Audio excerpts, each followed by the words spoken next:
Guys, मैं new vlog में teacher बिंदिया हूँ और मैं आपको स्केरी टीचर की कहानी सुनाऊंगी। स्केरी टीचर होती है बूढ़ी, तो वो बच्चों को किडनैप करती है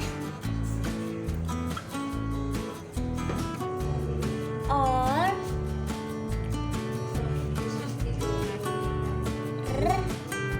वो मारती है बच्चों को डंडों से।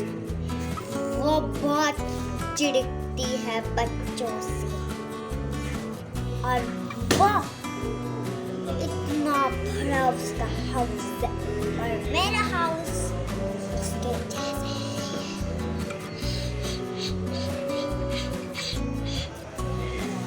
मैं टीचर बिंदिया हूँ।